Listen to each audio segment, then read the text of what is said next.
السلام عليكم ورحمة الله. كيفكم حبيباتي؟ إن شاء الله بخير. اليوم عنا أكلة حلو. بعدنا شوي عن الطبخ. عنا هاي الأكلة مشهورة برمضان كتير، خاصة بسوريا، وما بعرف بغير أماكن شو بيسموها، بس عنا نحن اللي اسمها هي المعروك. معروك بالتمر، معروك بالجوز الهند والزبيب، معروك بالسكر. يعني في له كذا صنف وكلهم طيبين، وكل شيء له بتميز بنكهة يعني مميزة أكتر من الثاني. فنحن عنا اليوم بدنا نبلش بالمعروك من الألف إلى الياء. بدنا نعمل العجينة وبدنا نعمل الحشوة وبخطواتها، وبقى خليكم معنا لنشوف كيف الخطوات وكيف بدنا نظبط الخطوات مع بعض. تابعوني لآخر الحلقة.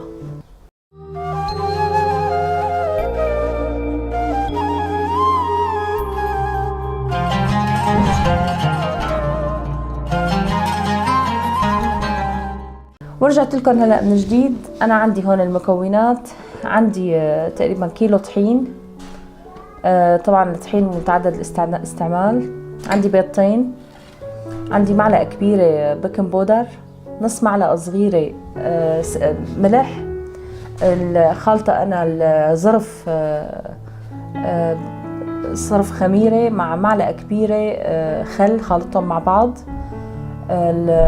تقريبا اذا ما عندكم ظرف مثلا كامل بيمشي الحال تحطوا معلقه او معلقه ونص كبيره الخميره. عندنا معلقه كبيره محلب، عندي كاسه ونص حليب، عندي نص كاسه لبن، ونص كاسه سمنه زائد زيت. انا خلطتهم مع بعض، يعني حطيت ربع بربع صاروا عندي نص كاسه. وعندي سمسم للتزيين، هذا اخر شيء بنحطه. نحن هلا بدنا نخلط العجين ونسويها مع بعض، فخليكم لحتى نشوف ونتابع مع بعض كيفية وطريقة الخلط.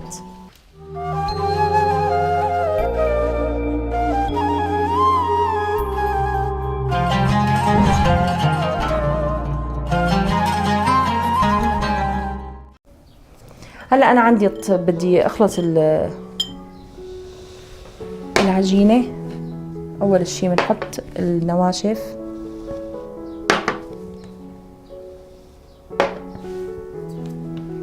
عندي المحلب هو بيختص بالحلويات، بصير للمعروك، بصير بنحط للمعمول، بنحط للبسكوت بالتمر، بنحط للحلويات كثير هو المحلب. عندي البيكنج بودر، نص معلقة ملح، وعندي انا السكر تقريبا 3 معالق كبار. انا نسيت اول شي احطهم. سكر 3 معالق كبار لان نحن عجينتنا حلوة. هلا نحن هيك بدنا نخلط المكونات مع بعضها. هاي النواشف،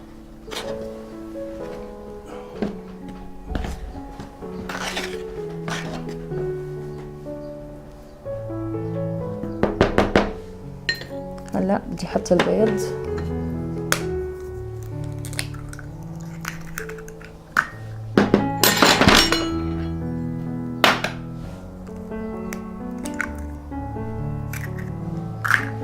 بدي احط الخل،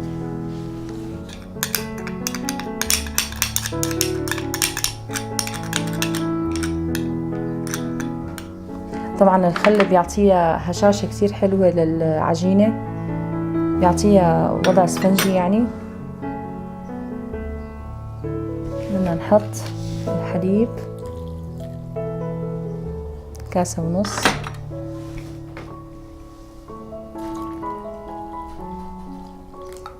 هي على جنب، نخلط.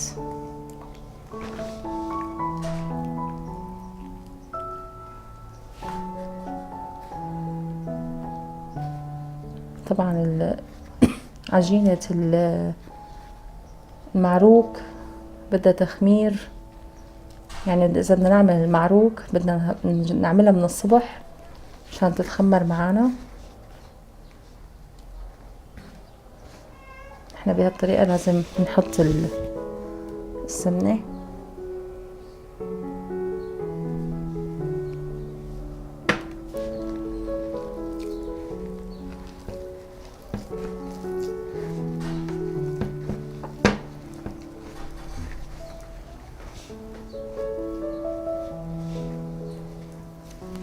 نحط اللبن، واللبن كمان بيساعد على انه تكون العجينة كمان تعطيها نفشة، بيخمر يعني بيعطيها الخميرة، بيساعد الخميرة على انه تنفش العجينة. جربوها، هي الطريقة كتير ظريفة. هون بدنا كاسة الحليب. طبعا في شغلة كتير مهمة، انه لازم يكون الحليب يكون دافي. هاي الخطوة لازم تكون كتير تنتبهوا لها. هلا انا هون رح اعجن العجينة منيح وظبطها، وبس لحتى اعجنها وخلصها برجع لكم، خليكم معنا.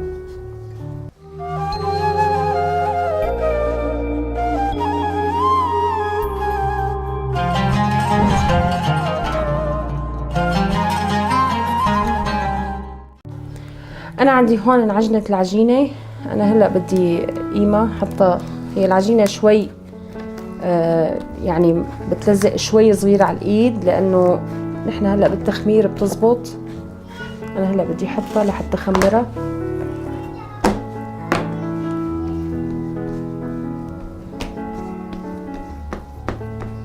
انا هلا بدي اتركها لحتى تتخمر، يعني تقريبا شي ساعة تقريبا بدي اتركها تتخمر، وبعدين برجع لكم ان شاء الله بس لحتى تتخمر وتصل لمرحلتها النهائية.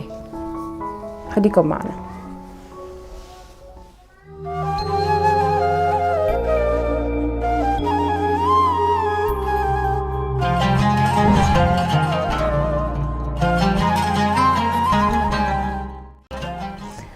ورجعت لكم من جديد. نحن مع المعروك، نحن العجينة هون تخمرت معنا مثل ما شايفين، صارت عنا عجينة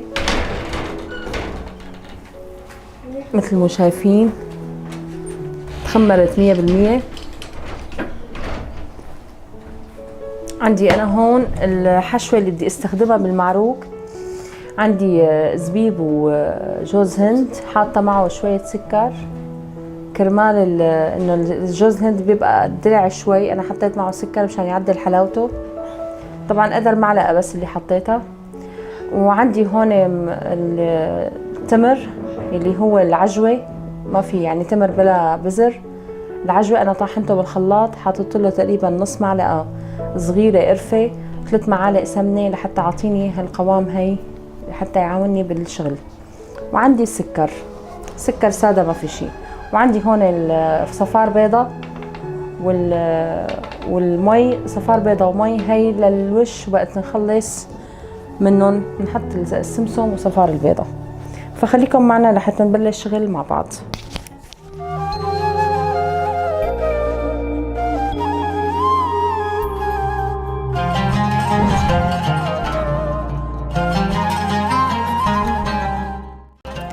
ورجعت لكم من جديد. هلا بدنا نشكل المعروك.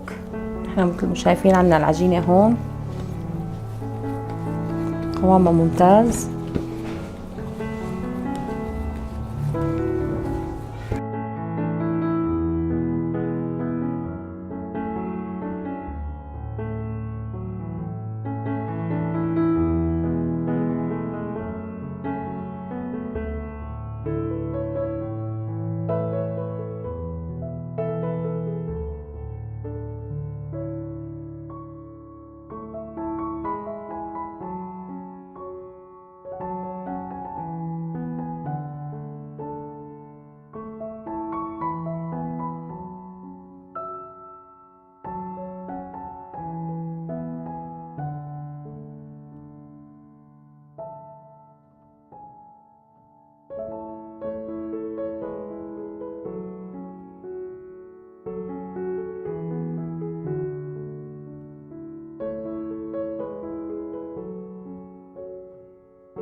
وهلا بدنا نبلش نشكل.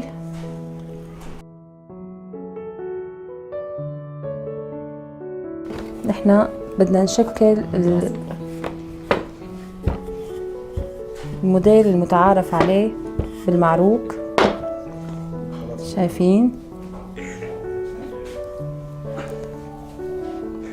شايفين هون عنا هون المعروكة، بدنا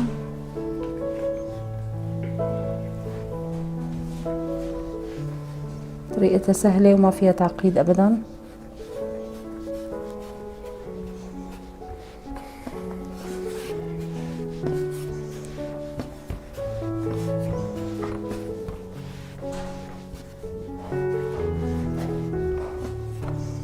نقفلها من هون منيح. شايفين العجينة ما أحلاها. هلا بقى بدي أعطيها اللفة يلي هلا هي كبيرة، خلينا نقطعها بالنص مشان ما تعطينا تكون كتير كبيرة.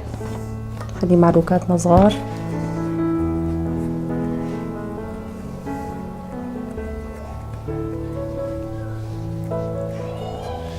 هذا الشكل تبعنا.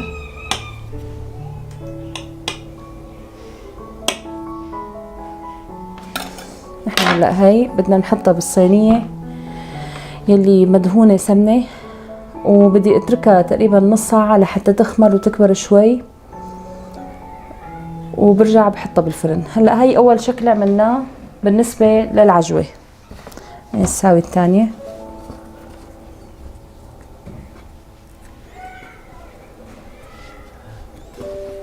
نحن بدنا ننتبه لنقطة كتير مهمة، انه العجوة ما بدنا اياها تطلع برات العجين مشان ما تحترق معانا بالفرن.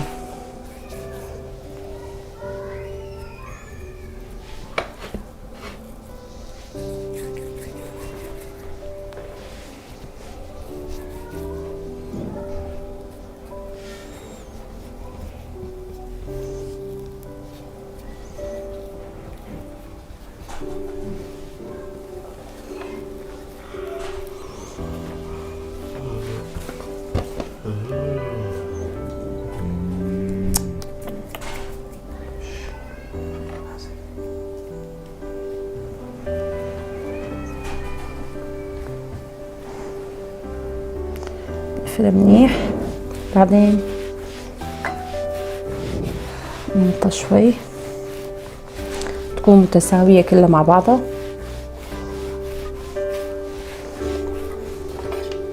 نقسمها بالنص.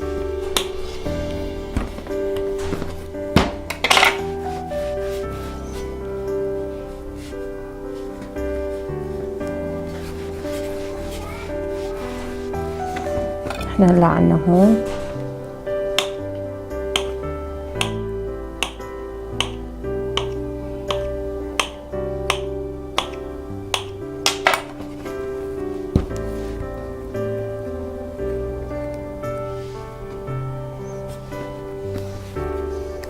شايفين.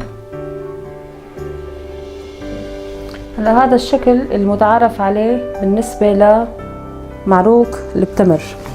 هلا بدنا نعمل المعروكة يلي بسكر او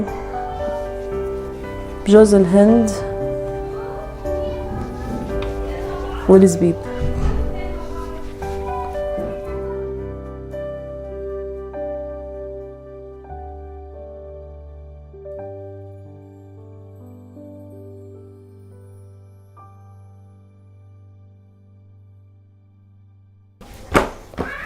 شايفين السماكة؟ ما بدي اياها تكون اكتر السماكة.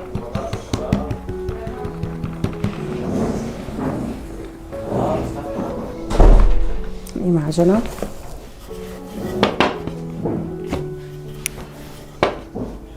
بدنا اياها نفس قد هديك.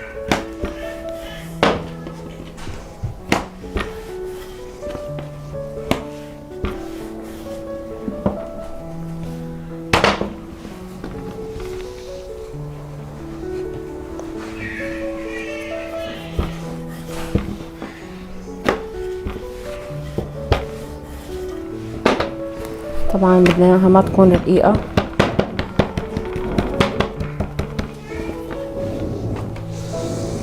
عنا هاي نحنا بدنا نحط فيها الزبيب والجوز الهند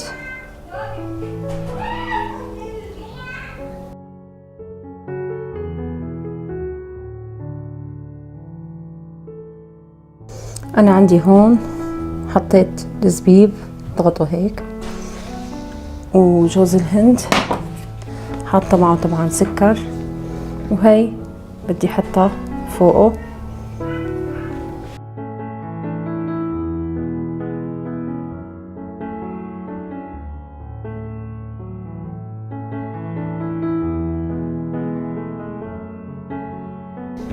هلا بدي اعمل الشكل تبع السكر. هلا في كمان الفواكه المجففه، في كمان بالشوكولا، في يعني تعدد المعروك، بس هو الاصلي هو الزبيب والجوز الهند والسكر والعجوه.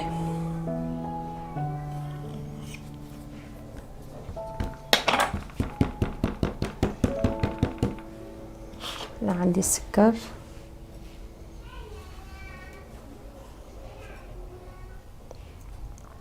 بصراحة تبع السكر كتير طيبة ولذيذة. هلا في ناس بيحطوا السكر على الوش، ما بيحطوه، بيحشوه بقلبها.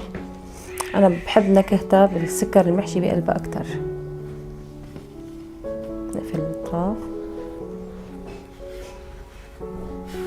بنلفها لف، نكون حذرين لانه السكر بيطلع لبرا اذا ما كنا حذرين فيها.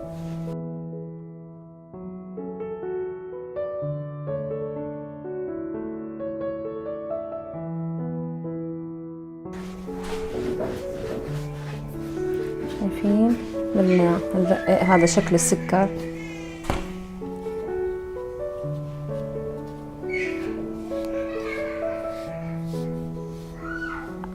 هي شكل تبع السكر. طبعا هي بتاخد كذا شكل، مو شرط تكون انه شكل واحد، بتاخد كذا شكل بس هو هذا المتعارف عليه اكتر شيء. بس لحتى يتخمروا ويزبطوا بنتقل لمرحلة دهنهم للبيض والسمسم. بس هلا لسه عندكم المرحلة بينتفخوا اكتر من هيك، فخليكم متابعينا. انا بكون خلصت هون اللي عندي، وبشوفكم بالمرحلة القادمة.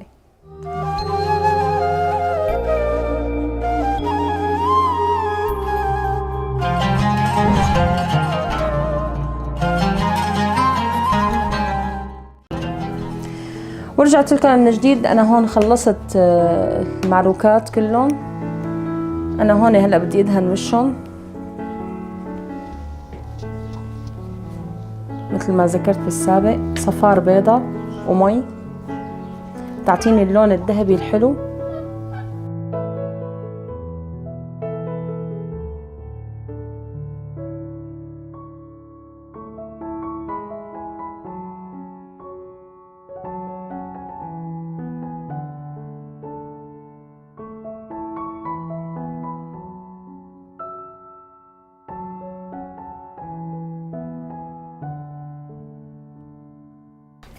نحن هون ميزناها انه حطينا عليها جوز هند مشان نعرف انه هي تبع جوز الهند وزبيب.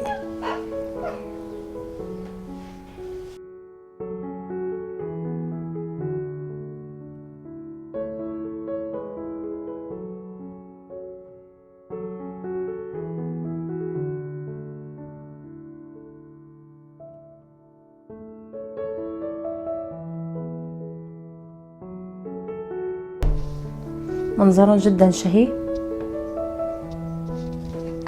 وعندي هون وحدة بسكر صغيرة زغنوطة عملتها.